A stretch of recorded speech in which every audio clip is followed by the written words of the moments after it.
So hi, this is Vik and you are watching my channel.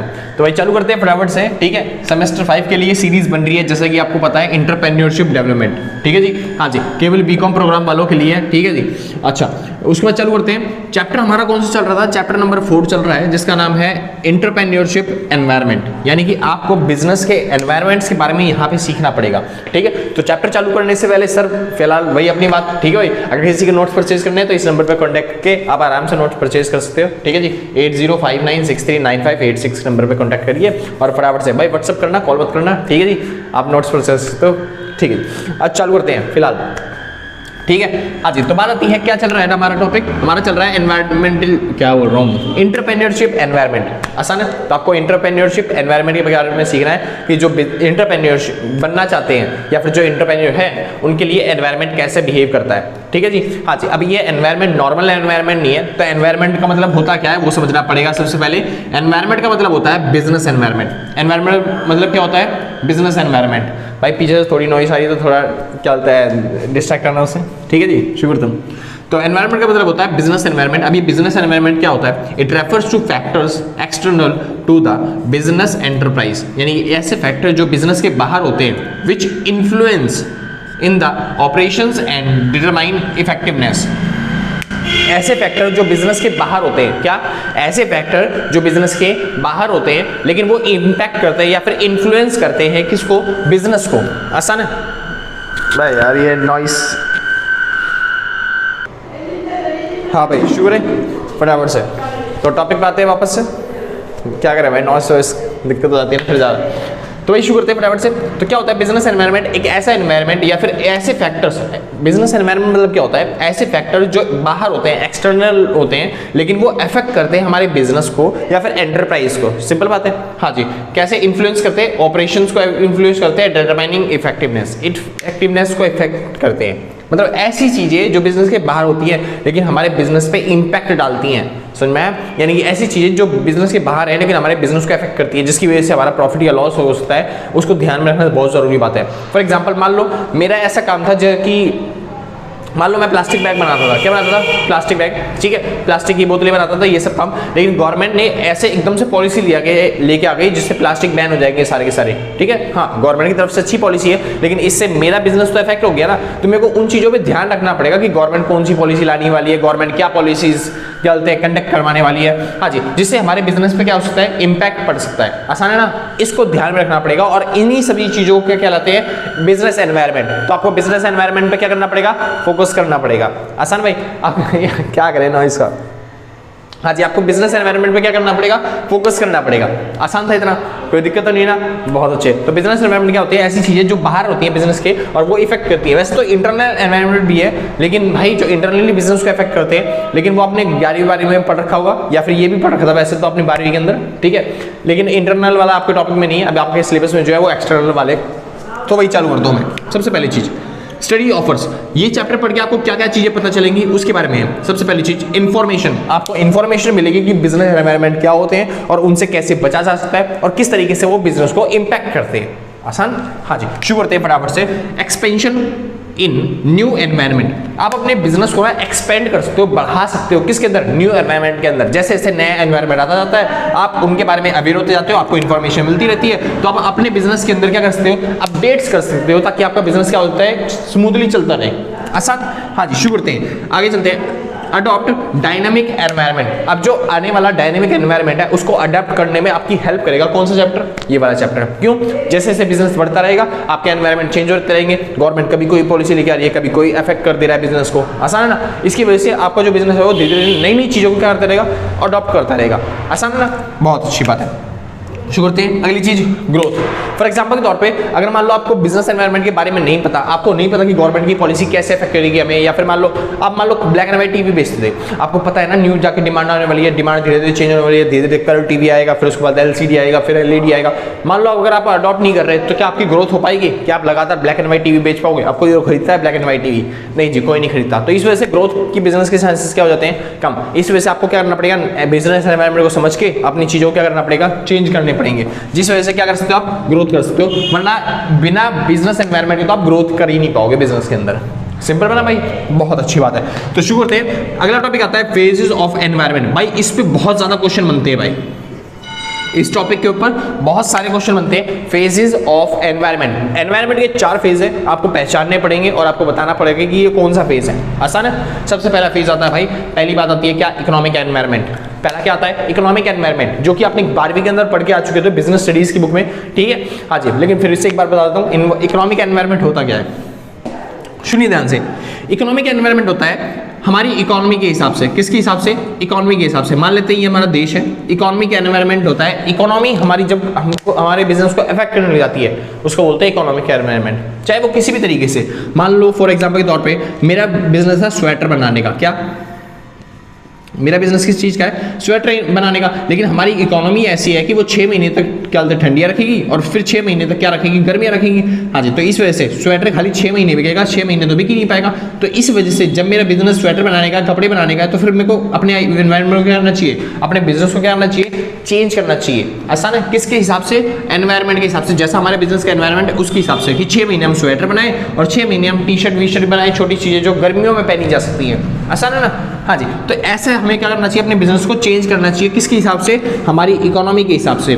ऐसे ही economy कई बार depend करती है अलग अलग फैक्टर्स पे भी भाई, ये छोटा सा कंसेप्ट नहीं है, बहुत बड़ा कंसेप्ट है इकोनॉमिक एनवायरनमेंट। तो इकोनॉमिक एनवायरनमेंट जो कि 12वीं का कंसेप्ट है बहुत ज़्यादा, तो आपको बस समझना पड़ेगा इकोनॉमी कैसे इंपैक्ट करती है। मान लेते हैं फॉर एग्जाम्पल के तौर पर आपका देश जो आपकी इकोनॉमी है, आपको पता है ना 3 तरह की इकोनॉमी होती है। हाँ जी, एक होता है प्राइवेट सेक्टर। प्राइवेट सेक्टर ऐसा सेक्टर होता है जहां पे सारा का सारा काम कौन करता है, प्राइवेट इंसान करते हैं, मतलब हम जैसे लोग करते हैं। इसका एग्जांपल जैसे कि यूएसए, यूके, अमेरिका, है ना, ये होते हैं प्राइवेट सेक्टर जहां पे सारा काम प्राइवेट लोग करते हैं, गवर्नमेंट कोई हेल्प नहीं करती लोगों की। उसके बाद आता है भाई गवर्नमेंट सेक्टर, ऐसा सेक्टर जहां पे सारा काम कौन करती है, गवर्नमेंट, जैसे कि रशिया, जैसे कि चाइना। तो यहाँ पे सारा काम कौन करती है, गवर्नमेंट, सारी कंट्रोल किसके हाथ में, गवर्नमेंट के हाथ में। और एक होता है मिक्स्ड इकोनॉमी। मिक्स्ड इकोनॉमी जैसे कि इंडिया, जहाँ पे दोनों मिलके काम करते हैं, गवर्नमेंट भी और प्राइवेट भी। यहाँ पे गवर्नमेंट स्कूल भी खुलते हैं और यहाँ पे प्राइवेट स्कूल भी खुलते हैं। लेकिन प्राइवेट सेक्टर की बात अगर की जाए तो प्राइवेट स्कूल में, मतलब सॉरी, प्राइवेट सेक्टर्स में प्राइवेट स्कूल्स खुलते हैं, गवर्नमेंट सेक्टर में गवर्नमेंट स्कूल्स खुलते हैं। गवर्नमेंट सेक्टर के अंदर प्राइवेट स्कूल्स नहीं खुल सकते और प्राइवेट सेक्टर के अंदर गवर्नमेंट अपनी स्कूल खोलती ही नहीं है। आसान है ना। हाँ जी, लेकिन इकोनॉमी हमारी कौन सी है, मिक्स्ड इंडिया, मतलब कि मिक्स्ड इकोनॉमी। इसका मतलब क्या है, हाँ जी, यहाँ पे आप गवर्नमेंट स्कूल और प्राइवेट स्कूल दोनों देख सकते हो। सिंपल था ना। हाँ जी, तो इस तरह की जो इकोनॉमी होती है, इस तरह की, मतलब आपके डिपेंड करता है बिजनेस एनवायरनमेंट किसके ऊपर, इकोनॉमी के ऊपर। अगर आपकी इकोनॉमी है प्राइवेट सेक्टर तो प्राइवेट सेक्टर की तरह आपको रूल चलने पड़ेंगे, गवर्नमेंट इकोनॉमी है तो गवर्नमेंट के हिसाब से चलना पड़ेगा, और मिक्स्ड इकोनॉमी है तो दोनों तरीके से चलना पड़ेगा, दोनों फैक्टर्स आपको अफेक्ट कर देंगे। आसान है।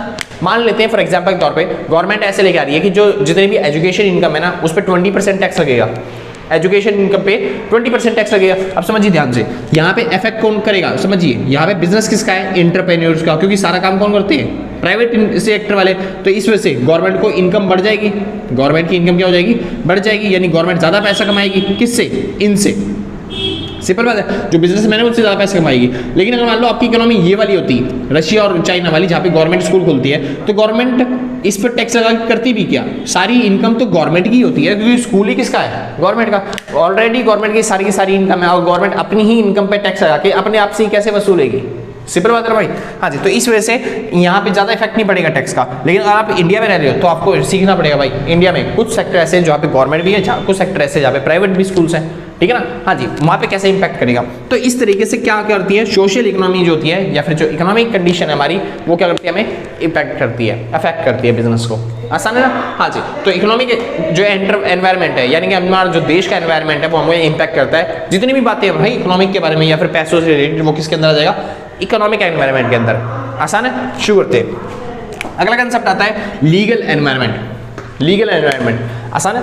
हाँ जी, शुरू करते हैं। लीगल एनवायरनमेंट क्या होता है, गवर्नमेंट की तरह ही होता है, ये लगभग पॉलिटिकल एनवायरनमेंट जैसी है। लेकिन यहाँ पे ना पॉलिटिकल एनवायरनमेंट में हमें रिश्ते बनाने पड़ते हैं पॉलिटिशियन के साथ, लेकिन यहाँ पे कोई रिश्ते बनाने की जरूरत नहीं है। बस ये कि गवर्नमेंट की पॉलिसी का ध्यान रखो। मान लो कोई ऐसा एनवायरनमेंट है जो कि गवर्नमेंट की पॉलिसीज को अवॉइड कर रहा है, या फिर कोई ऐसी बिजनेस है, जैसे मैंने एग्जांपल दिया था अभी प्लास्टिक बनाने वाला। मेरा एक बिजनेस था जिसमें प्लास्टिक बनती थी और गवर्नमेंट ने वो बिजनेस कर दिया, बंद कर दिया, बैन कर दिया कि मैं प्लास्टिक नहीं बेच सकता, तो मेरा बिजनेस क्या हो जाएगा, इफेक्ट हो जाएगा। तो इस तरीके से ये क्या होता है, लीगल एनवायरनमेंट का एक पार्ट बन जाता है। सिंपल ना, क्योंकि मैं गवर्नमेंट के रूल्स और रेगुलेशंस को फॉलो नहीं कर पा रहा, तो इस वजह से क्या होता है भाई, मेरा जो बिजनेस बंद हो रहा है वो किसकी वजह से बंद हो रहा है, लीगल एनवायरनमेंट की वजह से। आसान है। अब मान लो जो मैंने एग्जांपल दिया था स्वेटर वेटर का, वो किसकी वजह से बंद हो रहा था, मेरा इकोनॉमिक एनवायरनमेंट की वजह से। सिंपल बात है। हाँ जी, कोई दिक्कत तो नहीं ना, बहुत अच्छे। यानी कि अगर कोई इकोनॉमी हमें यहाँ पे इकोनॉमी की वजह से हमें इंपैक्ट पड़ रहा है हमारे बिजनेस पे, तो उसे बोलेंगे इकोनॉमिक एनवायरनमेंट। अगर गवर्नमेंट की पॉलिसीज की वजह से इंपैक्ट पड़ रहा है बिजनेस पे, तो उसे क्या बोलेंगे, लीगल एनवायरनमेंट। आगे चलते हैं, पॉलिटिकल एनवायरनमेंट। कई बार क्या होता है, आपको पता है इंडिया जैसे खासकर देशों में ज्यादातर जो गवर्नमेंट होती है वो बिजनेसमैन के साथ मिलकर काम करती है, ताकि बिजनेसमैन तो गवर्नमेंट तो अकेली आपको रोजगार दे नहीं पाएगी, तो गवर्नमेंट क्या करती है, बिजनेसमैन से बोलती है टाई अप करके कि भाई हम ना एक ऐसी इंडस्ट्री खोलना चाहते हैं जहाँ पे ना ये सब डेवलपमेंट भी हो सके, या फिर गवर्नमेंट या जो इंडिया है वो ज़्यादा बेटर बन सके। जैसे मोदी सर ने टाटा सर से बात करी, किसके भी विषय में, सर उसके विषय में, इलेक्ट्रिक व्हीकल के विषय में। तो टाटा सर ने बोला बहुत अच्छा आइडिया, क्यों ना इलेक्ट्रिक व्हीकल बनाया जाए और क्या बोलते हैं रिन्यूएबल एनर्जी बनाई जाए। तो उन्होंने अपनी कंपनी को चेंज करना चालू कर दिया, डेवलपमेंट करना चालू कर दिया। और मोदी सर ने क्यों बात करी, ताकि लोगों को क्या मिल जाए, रोजगार मिल जाए। तो इससे देश की ग्रोथ भी होगी, देश का फायदा भी होगा और लोगों को क्या मिलेगा, एम्प्लॉयमेंट भी मिलेगा। सिंपल बात है ना। तो ऐसे देश जहाँ पे ना गवर्नमेंट और मिक्स्ड इकोनॉमी दोनों मिलकर काम करते हैं, या फिर गवर्नमेंट और प्राइवेट दोनों मिलकर काम करते हैं, उस तरह के एनवायरनमेंट में सबसे ज्यादा जरूरत होती है किसकी, पॉलिटिकल एनवायरनमेंट की। आसान है। ताकि अगर मान लो कोई पॉलिसी ऐसी आती भी है जो क्या बोलते हैं आपके उस क्या बोलते हैं बिजनेस को रोक सकती है, फिर कोई दिक्कत उठा सकती है, तो वहां पे आपके पास पॉलिटिकल पावर होनी चाहिए, ताकि आप अपने बिजनेस को क्या कर सको, ग्रो कर सको पॉलिटिक्स के साथ मिलके। आसान। शुरू करते हैं। फिलहाल आगे चलते हैं, सोशल कल्चर। सोशल कल्चर क्या होता है, एक ऐसा एनवायरनमेंट जहां पे आपको लोगों की नीड्स को देखना पड़ता है, यानी कि सोशलिस्ट बनना पड़ता है। आसान है। आपके बिजनेस को क्या करना पड़ेगा, सोशलिस्ट बनना पड़ेगा, लोगों की नीड्स को देखना पड़ेगा। फॉर एग्जांपल के तौर पे आपको कोई ऐसा प्रोडक्ट नहीं बनाना जिससे क्या हो, जो ह्यूमन की चीजें हैं, या फिर जो ह्यूमन की नीड्स है, या फिर ह्यूमन की जो डिमांड्स है, या फिर ह्यूमन की जो थॉट्स प्रोसेस होती हैं वो इफेक्ट हो जाती हैं। कोई दिक्कत नहीं ना, पक्की बात है, बहुत अच्छे, समझिए ध्यान से। कोई ऐसा प्रोडक्ट नहीं बनाना, जैसे मान लो अब आप अल्कोहल बना रहे हो, ठीक है, अल्कोहल बना रहे हो, तो इससे क्या होता है भाई, इंडिया में ना अल्कोहल धीरे धीरे बैन करी जा रही है। क्यों? क्योंकि लोगों को उतना अच्छा नहीं लगता भाई ये सब चीज़ें बेचना, कि खुलेआम नहीं बेचनी चाहिए, मतलब खुलेआम बिकनी नहीं चाहिए, और लोगों को नशा होता है इन सब चीज़ों से, तो ज़्यादा बेकार होती है। तो इस वजह से अल्कोहल चीज़ें जो अगर आप बना रहे हो, सोशल एनवायरनमेंट आता है। यहाँ पे क्या होता है, सोशल एनवायरनमेंट लोगों को पसंद नहीं होता, लोग बार बार धरना प्रदर्शन करेंगे, लोग बार बार दिक्कतें उठाएंगे, तो इस वजह से आपका बिजनेस क्या हो सकता है, बंद हो सकता है। तो लोग इतना ज़्यादा वो करते हैं, तो उस टाइम में पॉलिटिकल एनवायरनमेंट या फिर लीगल एनवायरनमेंट आपके विरुद्ध हो सकते हैं आपके बिजनेस को रोकने के लिए। आसान है। हाँ जी। तो इस वजह से आपको सोशल कल्चर में भी ध्यान देना है कि लोग क्या चाहते हैं, उनके लिए जो चाहते हैं वो लोग, उनके लिए वो चीजें बनानी है। आसान है। हाँ जी। तो ये ऐसे एनवायरनमेंट है। यहाँ पे क्या होता है, यहाँ पे पीपलों को देखना पड़ता है। क्या देख रहा हूँ, पीपल,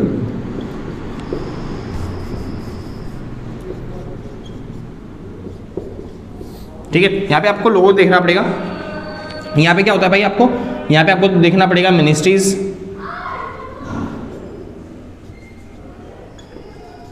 यहाँ पे आपको देखना पड़ता है भाई पॉलिसीज को, यहाँ पे आपको देखना पड़ता है इकोनॉमी को, या फिर कोई अगर पैसे से रिलेटेड बात आती है, या फिर मनी से रिलेटेड कोई कंसेप्ट आता है, कोई दिक्कतें आती हैं, तो वो किसके अंदर आ जाएगी, इकोनॉमिक प्रॉब्लम्स के अंदर, या फिर इकोनॉमिक एनवायरनमेंट के अंदर। भाई एग्जाम्स में क्वेश्चन ऐसे आएंगे, कोई एक केस स्टडी दे देगा खाके, ठीक है, कि अरुण वरुण ने फलाना ने मकान एक बिजनेस खोल दिया और इतने रुपए का इतना बिजनेस चल रहा था, बढ़िया तरीके से चल रहा था, लेकिन गवर्नमेंट की वजह से वो प्लास्टिक बैग का बिजनेस कर रहा था, इस वजह से गवर्नमेंट ने उस पर क्या लगा दिया, बैन लगा दिया, तो अब से प्लास्टिक नहीं बिकेंगी। तो गवर्नमेंट अरुण को क्या करना चाहिए, और ये बताइए कि उस पे बिजनेस पे जो इम्पैक्ट पड़ा, या फिर जो इसका बिजनेस बंद हुआ, वो किस एनवायरनमेंट के थ्रू हुआ, तो आपको बताना पड़ेगा। प्लास्टिक बैन करने का डिसीजन किसका था, गवर्नमेंट का, और ये क्या थी, गवर्नमेंट की पॉलिसी थी, तो इस वजह से क्या होगा, लीगल एनवायरनमेंट। आसान है। हाँ जी। अगर गवर्नमेंट की पॉलिसी लेके उसने मतलब कि किसी पॉलिटिशियन का सहारा लेके उसने अपने बिजनेस को ग्रो करना चालू कर दिया दोबारा से, तो ये कौन सा एनवायरनमेंट बन गया, ये बन गया पॉलिटिकल एनवायरनमेंट। आसान है। हाँ जी। तो बस इस तरीके से क्वेश्चन आएगा और आप आराम से कर दोगे। आगे चलते हैं भाई, social economic origin of entrepreneurs. पुराने ज़माने से लेके अब तक किस तरीके से हमारा क्या हो रहा है, एंटरप्रेन्योर या फिर हमारे देश में जो वो है क्या बोलते हैं बिजनेसमैन है, वो किस तरीके से ग्रो हो रहे हैं, उनकी बात करेंगे फटाफट से। तो पहली चीज कास्ट ओरिजिन। देखिए हर कोई बिजनेसमैन बचपन से नहीं बनता, हर कोई पहले क्या था, राजा महाराजा था, तो उसके बाद क्या बोलते थे, उनके पास नौकरी करते थे, उनके पास भी जॉब करते थे। लेकिन ठीक है, स्टार्टिंग से बिजनेस किसने करना चालू किया? पहली चीज कास्ट ओरिजिन। जो कास्ट है ना हमारे देश में कास्ट के हिसाब से लोग क्या करते थे, अपने अपने काम करते थे। जैसे कि हमारे देश में कास्ट जो होती है और कैटेगरी में बटी हुई थी, जैसे कि ब्राह्मण, क्या ब्राह्मण क्या करते थे भाई, एजुकेशन में काम करते थे, लोगों को पढ़ाने सिखाने का काम करते थे, तो उनके पास अलग से ही अपना बिजनेस था। ठीक है जी। अच्छा, सबसे पहले जो बिजनेस चालू करते थे वो कामा कास्ट के लोग थे। कामा मतलब उस टाइम पे बोलते थे कामा, ठीक है, तमिल वर्ड है। इसका मतलब होता है एग्रीकल्चर में जितने भी लोग लगे हुए थे, खेती बाड़ी में जो लगे हुए थे, तो जो खेती बाड़ी के लोग होते हैं या फिर जो किसान होते हैं ना, किसानों को बोला जाता है क्या, कामा। और ये जो किसान होते हैं सबसे ज्यादा सबसे जल्दी मतलब छोटी एज से ही क्या करना चालू कर देते हैं, अपना बिजनेस देखना चालू कर देते थे, अपना काम करना चालू कर देते थे, अपना एंटरप्रेन्योर बनना चालू कर देते थे। क्यों? एग्रीकल्चर में तो कोई एज होती नहीं, आप कभी भी जा सकते हो खेती करने के लिए, है ना। तो इस वजह से कास्ट ओरिजिन की वजह से सबसे ज्यादा क्या बोलते हैं, कामा लोग जाते थे काम करने के लिए, एंटरप्रेन्योर बनने के लिए। आगे चलते हैं, एंट्री इनटू एंटरप्रेन्योरशिप। अब एंट्री इनटू एंटरप्रेन्योरशिप धीरे धीरे क्या हो गया, कामा लोगों को देखा इन्होंने, किसने, ब्राह्मण्स ने, और उसके बाद और भी थे जैसे कि वैश्य या फिर शूद्र।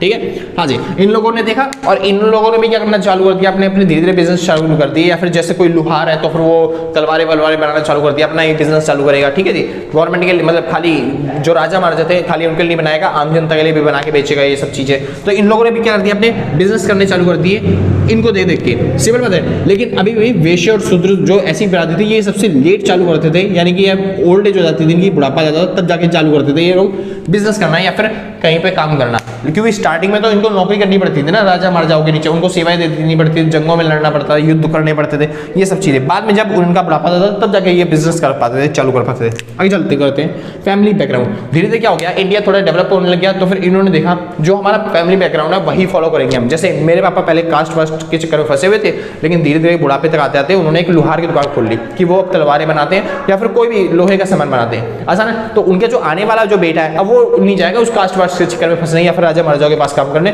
वो लोहार जो था अपनी स्किल्स वो सिखा के जाता था, कितने किसको, अपने बच्चे को, और उसी को वो अडॉप्ट करके वो अपना नया लोहार बन जाता था। तो इससे बोलते थे भाई फैमिली बैकग्राउंड। धीरे धीरे फैमिली के बैकग्राउंड की वजह से वो क्या बोल गए, डेवलप होने लग गए। आगे चलते हैं रीजनल बैकग्राउंड। अब क्या होता था पुराने जमाने में कि ना, जो मैं अगर लोहार हूँ या फिर मैं तलवार बनाता हूँ दुनिया की सबसे बढ़िया, तो जो मेरा बच्चा है वही बनाए मेरी तलवार, क्या बोलते हैं, दुनिया की सबसे बढ़िया तलवार, आसान है। यानी कि अगर मान लो मेरी तलवार अगर फेमस है दुनिया में सबसे ज्यादा, बहुत पैनी होने के लिए, बहुत धारदार होने के लिए, सबसे बेस्ट क्वालिटी होने के लिए, तो जो मैं अपनी तलवार की स्किल्स है वो केवल अपने बच्चे को सिखाऊंगा। लेकिन ऐसा ज्यादा प्रॉपर नहीं होता, ठीक है, क्योंकि कई बार क्या होता था बच्चे होते नहीं थे या फिर युद्ध में मर जाते थे या फिर कोई दिक्कत हो जाती थी, तो वो अपने रीजन को डेवलप करने चालू कर दिया। मतलब जो अपने एरिया थे या फिर अपने क्षेत्र, जैसे ब्राह्मण लोग करते थे, ब्राह्मण लोग खुद तो सीख रही हैं लेकिन अपने बाकी सारे ब्राह्मण लोग दोस्तों को भी सिखा रहे हैं, ऐसा नहीं, ताकि सभी ब्राह्मणों को क्या हो, मान बढ़ता रहे। वैसे ही अगर कोई लोहार है तो फिर अपने सहपाठी थे या फिर तो अपने जो दोस्त थे उनको भी लोहारी सिखा रहे थे। धीरे धीरे बैकग्राउंड क्या होने लग गया, पूरा रीजनल ग्रोथ होने लग गई, हमारे रीजन पूरा क्या होने लगा, बढ़ने लग गया। आगे चलते हैं एजुकेशन एंड टेक्निकल नॉलेज। अब हमें जरूरत पड़ी भाई, क्योंकि हमें एजुकेशन की जरूरत है और टेक्निकल नॉलेज की जरूरत है। मान लो हमारी मतलब कि तलवारें अच्छी हैं, लोग आते हैं दूर दराज से, लेकिन वो बात हमें नहीं पता। हमें तो ये पता था हमारी तलवारें बिक रही है बहुत तेजी से, सिंपल बात है ना। हमें नहीं पता कि कौन कौन डिमांड कर रहा है, तो हमने पहले उसके बाद नेट नॉलेज लेनी चालू कर दी कि भाई कहाँ कहाँ से हमारी डिमांड जो हो रही है वो ज़्यादा हो रही है, किस तरह के लोग हमारे जो डिमांड कर रहे हैं वो ज़्यादा कर रहे हैं, ताकि हम उनको भी क्या करते हैं, बेच सके धीरे धीरे सामान अपना। आगे चलते हैं ऑक्यूपेशनल बैकग्राउंड। अब ऑक्यूपेशनल बैकग्राउंड भाई फैमिली बैकग्राउंड वाला ही टॉपिक है, ऑक्यूपेशनल बैकग्राउंड। जिसका ऑक्यूपेशनल बैकग्राउंड था वो धीरे धीरे क्या होता था, डेवलप होता था, जैसे फैमिली डेवलप हो रही है। आगे चलते हैं माइग्रेशन। माइग्रेशन मतलब वो लोग क्या करने लगे, स्थानांतरण करने लगे। अब आप वो देखते थे कि जिस बंदे के अंदर क्वालिटीज है उसको उठा के अपने पास ले आओ और उसको सिखाना चालू कर दो, ट्रेनिंग करना चालू, जैसे IIT वाले करते हैं या फिर बहुत सारे लोग करते हैं, ठीक है जी। हाँ जी, जो बड़ी बड़ी स्कॉलरशिप है वो क्या करते हैं, जो बड़े मतलब जो पढ़े लिखे बच्चे हैं ना, जो अच्छे बच्चे होते हैं जिनके 98% 99% आ रहे होते हैं, उनको ना पिक कर लेते हैं, उनको ऑफर देते हैं कि हम आपको पूरे साल ये IIT में कॉलेज देंगे, Big 4 में कंपनी में लगा देंगे, है ना। तो ये सारे ऑफर दिए जाते हैं जो टॉप के बच्चे होते हैं। तो इस तरीके से माइग्रेशन करके हमको बेटर वो मिल सकता था कि बेटर एंटरप्रेन्योर मिल सकता था, बेटर बिजनेसमैन मिल सकता था, जिसके थ्रू हम क्या कर सकते हैं, हाँ जी, हम ओरिजिन करवा सकते हैं किसका, एंटरप्रेन्योर्स का उदय करवा सकते हैं, एंटरप्रेन्योर को ला सकते हैं अपने देश के अंदर, आसान है। ये सारे फैक्टर्स थे जिनके थ्रू हम विदेशी को कह रहा हूँ, ये सारे फैक्टर्स थे जिसकी वजह से हम एंटरप्रेन्योर्स बनाते थे। ऐसा हमारे देश में एंटरप्रेन्योर्स बन रहे थे पहले से। शुरू थे, लास्ट टॉपिक आता है एनवायरमेंटल फैक्टर अफेक्टिंग एंटरप्रेन्योरशिप।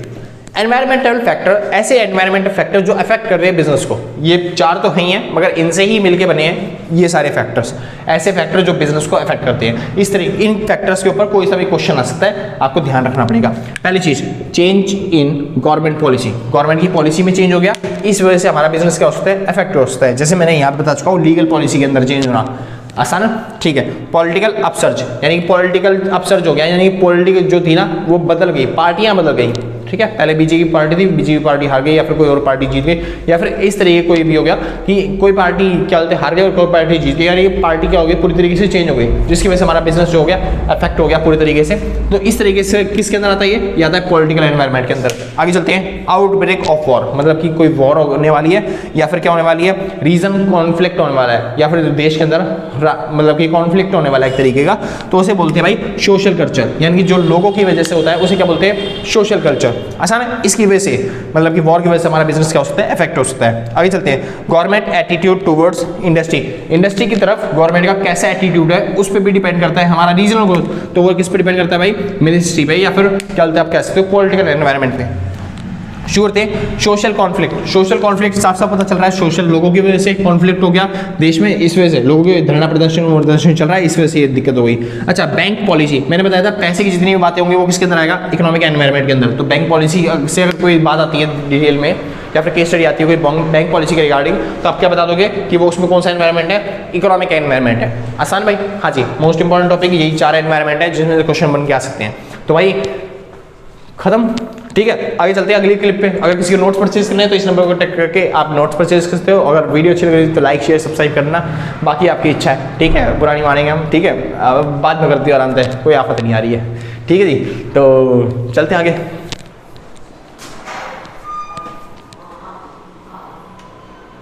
हाँ भाई, तो शुरू करते हैं, फटाफट से आते हैं अपने टॉपिक पे वापस से, ठीक है जी। तो जल्दी से करते हैं, तेजी में चटकी में फटती में, फटाफट शुरू करते हैं। बस लास्ट टॉपिक है, ठीक है, बहुत छोटा चैप्टर था, 2 वीडियो के अंदर मतलब खत्म हो गया 2 बारी में। हाँ जी, तो शुरू करते हैं फटाफट से। तो टॉपिक आता है भाई स्टेट एंड एंटरप्रेन्योर्स। यहाँ पे जो स्टेट है इसका मतलब राज्य नहीं है सर, यहाँ पे जो स्टेट है इसका मतलब होता है गवर्नमेंट। स्टेट मतलब क्या होता है, गवर्नमेंट। तो गवर्नमेंट और एंटरप्रेन्योर्स, यानी एंटरप्रेन्योर्स मतलब बिजनेसमैन, ठीक है, बिजनेसमैन, और गवर्नमेंट्स के क्या रिलेशन रहते हैं, या फिर गवर्नमेंट कैसे हेल्प करती है बिजनेसमैन की ताकि वो डेवलप होने में, ठीक है, उसके बारे में समझेंगे। मतलब गवर्नमेंट की क्या क्या पॉलिसी थी एंटरप्रेन्योर्स को लेके। शुरू करते भाई, पहली चीज सपोर्टिंग पॉलिसी। एंटरप्रेन्योर्स को सपोर्ट करने के लिए गवर्नमेंट ने क्या क्या कहा बताएं, शुरू करते समझिए। सपोर्टिंग पॉलिसी, स्टार्टिंग में सपोर्टिंग खाली गवर्नमेंट ने करी थी, एंटरप्रेन्योर्स के पास उतना कॉन्फिडेंस था नहीं। याद है 1947 में देश आज़ाद हुआ, तो गवर्नमेंट ने देखा भाई अब ना किसी के पास इतना पैसा नहीं है कि वो क्या कर सके, एंटरप्रेन्योर बन सके या फिर कोई बिजनेस सेटअप कर सके। तो गवर्नमेंट ने खुद सपोर्ट दिखाया, गवर्नमेंट खुद आगे से आई, और गवर्नमेंट ने ज़्यादातर इंडस्ट्रीज़ के अंदर खुद में ही अपना क्या बोलते हैं पैसा लगाया, खुद में ही अपनी कैपिटल लगाई। वो कहाँ से लगाई, वर्ल्ड बैंक से लोन लेके सर, जैसे कि आपको पता है। तो गवर्नमेंट की ज़्यादातर इंडस्ट्री पहले गवर्नमेंट की ही थी, तभी तो हमको आज भी लगता है भाई गवर्नमेंट जॉब मिल जाती तो बहुत अच्छा होता। क्यों, क्योंकि पुराने ज़माने में क्या था, जब हमारे देश आज़ाद हुआ तो सारी की सारी कंपनियां किसकी थी, गवर्नमेंट की। और गवर्नमेंट ने जितने भी लोगों को जॉब दी और उनसे बोला कि भाई क्या बोलते हैं लॉन्ग टर्म तक आपकी रहेगी। मतलब ज़्यादातर देश में जॉब किसकी थी, गवर्नमेंट की, ठीक है। यानी ज़्यादातर काम करने वाले लोग किसके पास काम करते थे, गवर्नमेंट के पास, प्राइवेट के पास काम करते ही नहीं थे। तो इस वजह से अभी भी थॉट प्रोसेस ऐसी है कि गवर्नमेंट जॉब मिल जाएगी तो ज़्यादा बेटर रहेगा, है ना। हाँ जी, तो इसी फीचर के हिसाब से यानी कि गवर्नमेंट ने सपोर्टिंग रोल दिखाया था उस टाइम पे, कि गवर्नमेंट ने सपोर्ट किया था एंटरप्रेन्योर्स को, ताकि वो क्या कर सके, आगे आके खड़े हो सके या फिर अपनी कैपिटल खुद लगा सके। तो इस वजह से गवर्नमेंट ने स्टार्टिंग में कब से 1956 से, जब IPR पॉलिसी आई थी, कौन सी, इंडस्ट्रियल पॉलिसी रिफॉर्म आया था 1956 से, तब से गवर्नमेंट ने क्या करना चालू कर दिया, गवर्नमेंट ने लोगों को सपोर्ट करना चालू कर दिया ताकि आप एंटरप्रेन्योर बनो, बिजनेस चालू करो, जिसकी हेल्प के लिए हम भी आपको फंड देंगे ताकि आप भी क्या कर सको, एंटरप्रेन्योर बन सको। उसके बाद चालू करते हैं रेगुलेटिव पॉलिसी। बाद में क्या हुआ, 1991 के अंदर आई LPG पॉलिसी, LPG, जिसके अंदर गवर्नमेंट ने सोचा अब हमारा रोल खत्म हो गया, गवर्नमेंट को अब सपोर्ट नहीं करना चाहिए, क्योंकि बहुत सारे ऐसे लोग हैं जो क्या बोलते हैं अपने दम पे आप खुद बिजनेस चालू कर सकते हैं। एरिया डेवलप हो चुका था ना भाई, इंडिया थोड़ा डेवलप हो चुका था, तो इस वजह से गवर्नमेंट चाहती थी कि अब गवर्नमेंट क्या करे, सभी चीज़ों को कंट्रोल ना करे, मतलब जो चीज़ें कंपनी लॉस में चल रही हैं उनको सेल कर दो या फिर बेच दो, पार्टनरशिप कर लो, किसके साथ सपोर्ट दे दो, किसको क्या बोलते हैं उसको, एंटरप्रेन्योर्स को या फिर प्राइवेट सेक्टर को।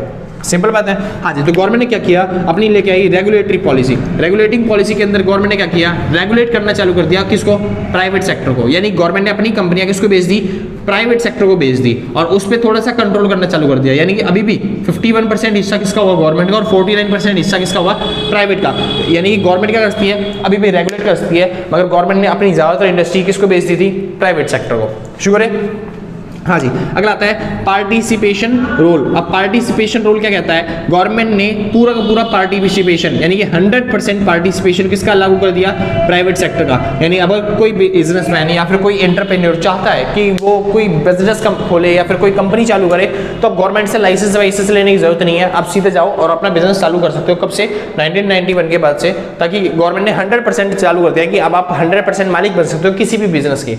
आसान है, मगर कुछ सेक्टर ऐसे थे जहाँ पे गवर्नमेंट ने अपना कंट्रोल अभी भी रखा, जैसे कि रेलवे हो गया, जैसे कि क्या बोलते हैं, क्या नाम था उसका, जैसे कि मेडिकल इंडस्ट्री जितनी भी हो गई आपकी, या फिर केमिकल इंडस्ट्री जितनी भी होगी, एटॉमिक इंडस्ट्री जितनी भी हो गई, या फिर सिक्योरिटीज के रिगार्डिंग जितनी भी इंडस्ट्री है, इन सभी इंडस्ट्री यानी ये जो 5 इंडस्ट्री है, इन पे गवर्नमेंट ने अभी भी अपना कंट्रोल रखा है। इसके अलावा बाकी जो इंडस्ट्री है, गवर्नमेंट ने बोल दिया प्राइवेट सेक्टर जो है वो 100% आ सकता है, किसी भी इंडस्ट्री में पार्टिसिपेट कर सकता है। आसान है। तो गवर्नमेंट के ये रोल रहे हैं पुराने टाइम पे एंटरप्रेन्योर्स को क्या करने के लिए, डेवलप करने के लिए। यानी कि सपोर्टिंग रोल कौन सा था, 1991 में, मतलब सॉरी 1956 के अंदर जब गवर्नमेंट आईपीआर लेके आई, इंडस्ट्रियल पॉलिसी रिफॉर्म, तो गवर्नमेंट ने सपोर्ट दिया था एंटरप्रेन्योर्स को कि भाई अगर आप नहीं कर पा रहे तो हम करते हैं, हम आपकी जगह क्या करते हैं, बिजनेस खोल सकते हैं, आपको लोन वोन प्रोवाइड कर सकते हैं ताकि आप भी खोल पाओ। आगे चलते हैं। रेगुलेटरी पॉलिसी कौन सी थी, 1991 में जब गवर्नमेंट ने अपनी क्या बोलते हैं हिस्सेदारी बेचनी चालू कर दी, किसको, प्राइवेट सेक्टर के अंदर, ठीक है। और उसके बाद पार्टिसिपेशन रोल कौन सा था, जब गवर्नमेंट ने 100% क्या कर दिया, प्राइवेट सेक्टर को अलाउ कर दिया कि वो कंपनी खरीद सकता है, कोई सा भी बिजनेस कर सकता है। आसान। हाँ जी, शुरू करते हैं। अगला टॉपिक आता है environment in under developed country.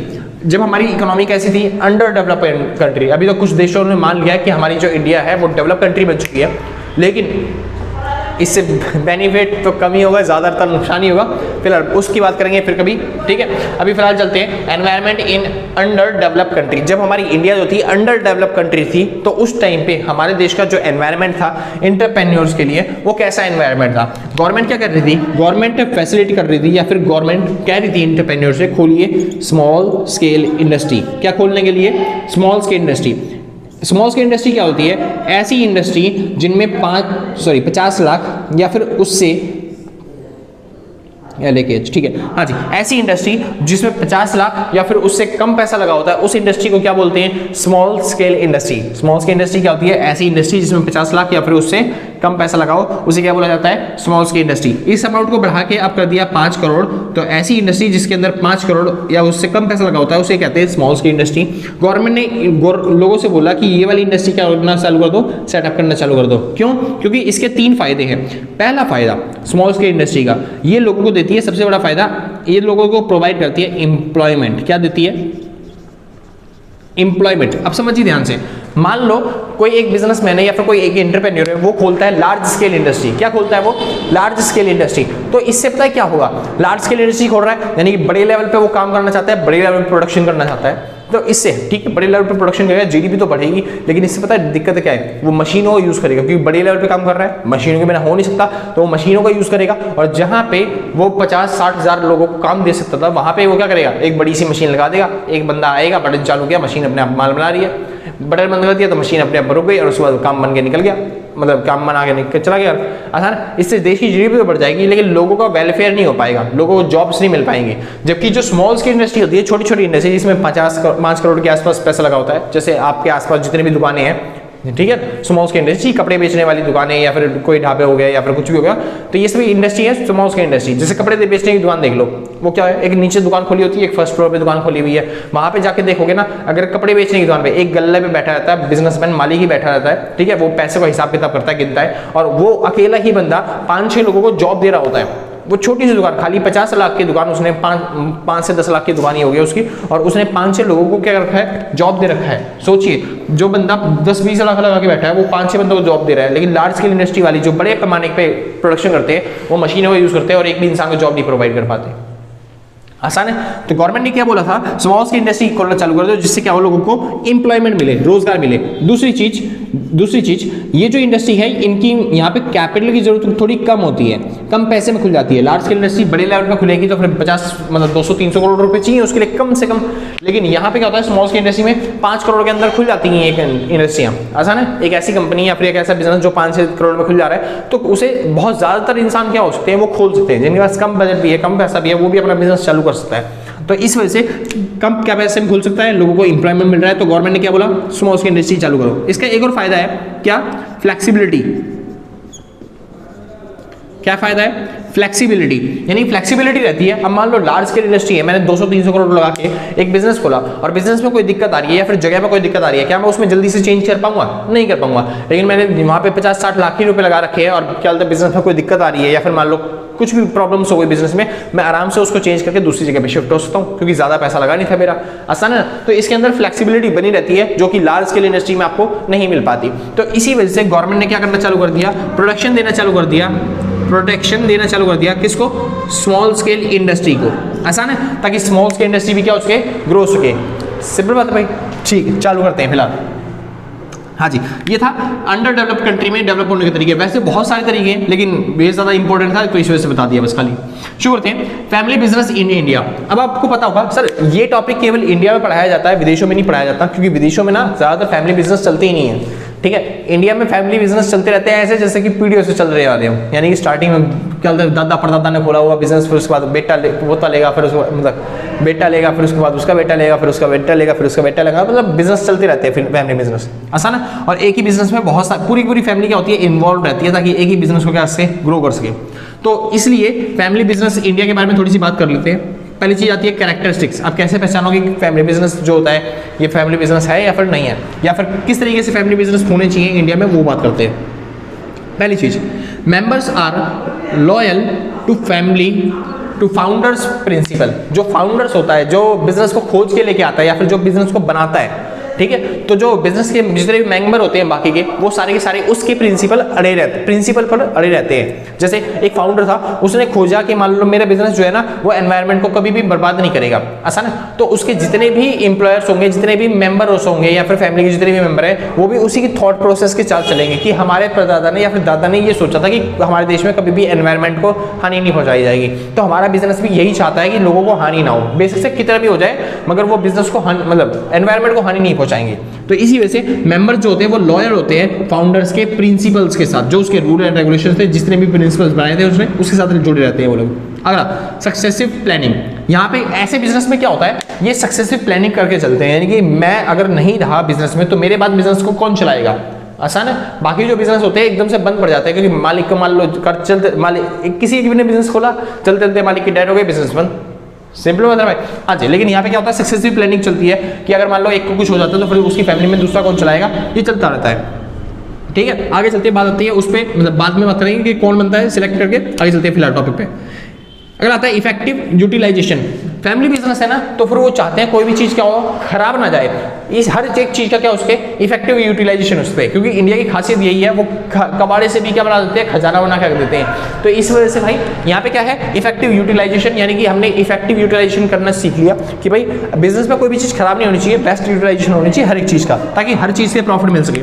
ठीक है, सिंगल माइंडेड का फायदा मिल जाता है यहाँ पे, क्योंकि बाकी जो बिजनेस होते हैं उनमें क्या करना पड़ता है, या तो पार्टनरशिप में लेके आओ या फिर कंपनी सेटअप करो जिसमें बोर्ड ऑफ डायरेक्टर्स अलग अलग होते हैं। फैमिली बिजनेस में क्या होता है, पूरी जो फैमिली है वो हमारी है, तो जैसा हम सोचेंगे, जैसा करता सोचेगा, वैसे ही क्या कर देंगे, पूरी फैमिली के लोग करेंगे। आसान है। यानी कि यहाँ पे सिंगल माइंडेड बिजनेस चल रहा होता है, यानी कि बहुत तेजी से चलेगा, जिससे ग्रोथ होने के चांसेस ज्यादा होते हैं। अगला, लीगल कंट्रोल। यहाँ पे बिजनेस का क्या होता है, लीगल कंट्रोल हमारे ऊपर ही रहता है, क्योंकि बाकी जो बिजनेस है जिसमें पार्टनर्स होते हैं वहाँ पे उसका लीगल मतलब वो कोई और दिक्कतें उठा सकता है, हमारे फैमिली में ये वाला दिक्कत उठा सकता है। लेकिन जो अगर फैमिली बिजनेस कर रही है तो वहाँ पे लीगल कंट्रोल इतने ज़्यादा होते ही नहीं है, क्योंकि पुलिस केस जल्दी से करते नहीं है एक दूसरे के ऊपर फैमिली के अंदर। तो इस वजह से बिजनेस क्या होता है, स्मूथली चलता रहता है, रन होता रहता है। ये सब फायदे मिलते हैं किसके, फैमिली बिजनेस के इंडिया में। आगे चलते हैं, अप्रोच टू अवॉइड कॉन्फ्लिक्ट। अब जाहिर सी बात है भाई, फैमिली काम कर रही है और कभी ना कभी तो झगड़ा हो सकता है, ठीक है। तो उस एक्सेप्शंस के केस में जहां पे झगड़े हो सकते हैं, तो उसमें कैसे हम जो कॉन्फ्लिक्ट है उसको अवॉइड कर सकते हैं। तो पहली चीज कॉपिंग, क्या कर सकते हैं हम, कॉपिंग कर सकते हैं। यानी जो मान लो पहले भी कोई, जैसे हमारा बिजनेस चलता आ रहा है, फैमिली पूरी चला रही है, तो ऐसे ही हमारी फैमिली पूरा नहीं भी चला रही होगी। तो अगर मान लो कोई झगड़ा हो गया, तो वो देखेंगे हम सिचुएशन की, हमारे दादा परदादा ने क्या किया था उस टाइम पे उस झगड़े को सॉल्व करने के लिए। जैसे मान लो मैंने कोई बिजनेस चालू किया, अब मेरे पास 4 बच्चे हो गए, ठीक है, वैसे तो होते नहीं है, शादी भी नहीं हुई, ठीक है। मान लेते हैं अगर ऐसे मान लो किसी के पेरेंट्स ने कोई वो क्या रहा और उनके पास 4 बच्चे हैं, तो उनमें से एक बिजनेस किसको मिलेगा, ये कॉन्फ्लिक्ट है। एक पिता है, उसके 4 बच्चे हैं, उनमें से बिजनेस किसको मिलेगा, ये कॉन्फ्लिक्ट है। तो ऐसे ही देखा जाएगा ऊपर वाले में, मतलब ऊपर जो पोता पोती दादा परदादा के टाइम पे, उस टाइम पे क्या था, ठीक है। अगर उसमें देखा जाएगा बिजनेस क्या था, सबसे बड़े वाले को दिया तो बिजनेस सबसे बड़े वाले को दिया जाएगा। बिजनेस चारों में बराबर बराबर बांटा तो बिजनेस ये भी चारों में बराबर बराबर बांटा जाएगा। अच्छा, बिजनेस सबसे होनहार वाले को दिया तो सबसे होनहार वाले को दिया जाएगा। यहाँ पे भी मतलब जो ऊपर हो रखे हैं उसी चीज को कॉपी कर लो, आपकी प्रॉब्लम ज्यादातर सॉल्व हो जाएंगी उस चीज से। आगे चलते हैं, आर्बिट्रेरी, हाँ जी, इसको बोलते हैं आर्बिट्रेरी अप्रोच। आर्बिट्रेरी अप्रोच क्या होती है, इसमें अप्रोच में क्या होता है, अगर हम आपको मान लो कोई सॉल्यूशन नहीं मिल रहा, बिजनेस किसको हैंड ओवर करें, तो सीधी बात एल्डर पे छोड़ दो। जो सबसे बड़ा बेटा होगा उसी को सबसे ज्यादा सिंसियर माना जाता है और उसी के ऊपर बिजनेस छोड़ दिया जाता है। आसान है, हाँ जी, ये आर्बिट्री अप्रोच कहती है, मैं नहीं कहता आर्बिट्री अप्रोच। मैनेज्ड अप्रोच क्या कहती है, मैनेज्ड अप्रोच कहती है जो आपको सबसे बेस्ट लगता है या फिर जिसके पास वेल डिफाइंड नॉलेज है बिजनेस को चलाने के लिए, आप उसको दो बिजनेस चलाने के लिए। सिंपल बात है। आर्बिट्री अप्रोच क्या कहती है, एल्डर को बिजनेस दे दो, और मैनेज्ड अप्रोच क्या कहती है, जो सबसे डिफाइंड हो उसको बिजनेस दो। तो हमारे पास 3 तरीके हैं, किसी भी तरीके से आप क्या कर सकते हो, बिजनेस को दूसरे को हैंड ओवर कर सकते हो, कोई भी कॉन्फ्लिक्ट को सॉल्व कर सकते हो। पहला कॉपिंग, जो कॉपिंग करी थी पहले वो वही कर सकते हो, दूसरा आर्बिट्री अप्रोच, और तीसरी मैनेज्ड अप्रोच। जरूरी नहीं है कि आप ये वाला तरीका करो या फिर आपके लिए ये वाला गलत होगा या फिर ये वाला सही होगा, मैटर करता है सिचुएशन के ऊपर। कई बार अच्छा लगता है कि भाई जो सबसे बड़ा है उसको दे दो, क्योंकि छोटा जो होता है वो बहुत छोटा होता है, ठीक है। मान लो एक 5 साल का है और एक 25 साल का है, तो फिर भाई एल्डर जो होगा उस टाइम पे आर्बिट्री अप्रोच अच्छी रहेगी। दूसरी चीज मैनेजर अप्रोच कब अच्छी रहती है, दोनों भाई बराबर बराबर के, फिर उसके बाद देखा जाएगा भाई उनमें से कौन सा ज्यादा उसके लायक है बिजनेस के, तो उसको अप्रोच को यूज किया जाएगा, मैनेजर अप्रोच को। आसान है, हाँ जी। और कॉपिंग अप्रोच में मान लो पहले बंटवारा किया गया तो आप बंटवारा कर देंगे। तो इस तरीके से क्या होता है, आपके पास अप्रोच है जिस तरीके से आप क्या कर सकते हो, आगे डिफाइन कर सकते हो बिजनेस को। शुरू करते हैं, अगला आता है भाई लास्ट टॉपिक और आपका चैप्टर खत्म, measure to overcome the family business problems. जो फैमिली बिजनेस की प्रॉब्लम्स होती है उससे ओवरकम कैसे है, उससे बाहर कैसे हैं। पहला सक्सेशन प्लान, यानी कि आपके बाद कौन बिजनेस चलाएगा उसका प्लान आपके पास होना चाहिए। अगला गेट टुगेदर, यानी कि लगातार फैमिली में हर महीने में या फिर 15 दिन के अंदर क्या करते रहो, गेट टुगेदर करते रहो, उनसे बातें करते रहो, ताकि बिजनेस में कोई भी कॉन्फ्लिक्ट हो ना पाए। आगे चलते हैं, आउटसाइड बोर्ड ऑफ डायरेक्टर्स। जो बोर्ड ऑफ डायरेक्टर्स हैं जो बिजनेस को चलाएंगे वो आउटसाइडर रख दो, ठीक है, क्योंकि अगर आप ही बोर्ड ऑफ डायरेक्टर बनोगे, आप ही बिजनेस के मालिक बनोगे, ठीक है भाई, बोर्ड ऑफ डायरेक्टर रखने के लिए बोला है तो बिजनेस का मालिक बाहर वाला बना दिया, लेकिन जो प्रॉफिट हो वो खाली आपके लिए काम कर रहा है सैलरी पे, बोर्ड ऑफ डायरेक्टर, ठीक है। जितना भी प्रॉफिट होगा वो सारा आप ही में बांटोगे, ठीक है, हाँ जी। तो इससे क्या होगा, कॉन्फ्लिक्ट नहीं होगा। अगर मान लो खुद ही बन गए तो फिर अगर आपको लॉस हो गया तो फिर फैमिली मेंबर कह सकते हैं भाई तूने लॉस करवा दिया, तू ही झेल सारा लॉस, हो सकता है ना इस वजह से। तो बोर्ड ऑफ डायरेक्टर बार बार रख दो। शुरू करते हैं ट्रेनिंग, आप लोगों की ट्रेनिंग करवाओ, मतलब जितने भी अपने फैमिली मेंबर हैं उनकी ट्रेनिंग करवाओ कि किस तरीके से बिहेव करना है, किस तरीके से लॉस बचता है, किस तरीके प्रॉफिट बचता है, सही आइडियाज कैसे होते हैं, गलत आइडियाज कौन से होते हैं, ये सब चीजें। नो योर पर्पस, अपने पर्पस को पहचानिए, किस तरीके हमने बिजनेस चालू किया था, किस लिए हमारी फैमिली जो होती है वो काम कर रही है, इन सब चीजों के लिए, ठीक है। Keep line of communication open, यानी कम्युनिकेशन की जो लाइन है वो ओपन रखनी चाहिए, यानी कि अपने जो फैमिली में जो भी प्रॉब्लम्स आ रही है ऐसा ना हो कि वो दबा के बैठ जाए, बाद में बड़ा झगड़ा बन जाए उसकी वजह से, ठीक है। कम्युनिकेशन की लाइन ओपन रखो कि ऐसा ना हो कि भाई क्या बोलते हैं बाद में दिक्कत ये हो, ठीक है। तो इस वजह से जो छोटे बच्चे हैं या फिर जिसको किसी को दिक्कत हो रही है, कोई बड़ा इंसान है जिसको आपकी बातों से प्रॉब्लम है, आपके डिसीजन से प्रॉब्लम हो रही है, आप ओपन रखो कम्युनिकेशन की लाइन, सीधा जाके बात कर सकते हैं ताकि कोई भी किसी से भी, ठीक है ना, अब बाद में अपॉइंटमेंट में या फिर ये सब ना लेना पड़े, सीधा जाके बात कर सकते हैं कि भाई आपके बिजनेस में ये दिक्कत हो रही है, तूने डिसीजन लिया था जिसकी वजह से ये लॉस हो गया, अब इससे आगे से ऐसा नहीं होना चाहिए, ठीक है जी। तो ऐसे डिसीजन ले सकते हो। तो यहाँ पे खत्म होता है आपका पूरा चैप्टर एनवायरमेंट वाला, जिसको बोलते हैं भाई एंटरप्रेन्योरशिप एनवायरमेंट। आसान है, हाँ जी। आपको मेरे को लगता है भाई वीडियो अच्छी लगी होगी, अगर वीडियो अच्छी लगी तो लाइक शेयर सब्सक्राइब करके जाना, ठीक है। बाकी आपकी मर्जी है, ठीक है। हाँ, अगर किसी को नोट्स परचेज करने हैं तो इस नंबर पर कांटेक्ट करके आप नोट्स परचेज कर सकते हो। ये प्लेलिस्ट पूरी बनती रहेगी इसी तरीके से। हाँ जी, नोट्स आपके बनके तैयार हो चुके हैं। अगर आपको परचेज करना है तो इस नंबर पर कांटेक्ट करके परचेज कर सकते हो। केवल व्हाट्सअप करना भाई, कॉल मत करना, बहुत अच्छी तरीके से, ठीक है भाई। हाँ जी, मेरे को लगता है समझ में आ गया वो सब चीज़। और अगर कोई डाउट्स है, कोई कमेंट्स आते हैं तो नीचे कमेंट करके बता देना, ठीक है जी। हाँ जी, बाइक की लाइक शेयर सब्सक्राइब आप कर ही दोगे, आराम तो कर दियो, बाद में कोई दिक्कत नहीं है, कोई आफत ना आ रही है, ठीक है जी। तो आज के लिए बस इतना ही, मिलते हैं कल सेम टाइम सेम जगह अगले दिन, और टाटा बाय बाय।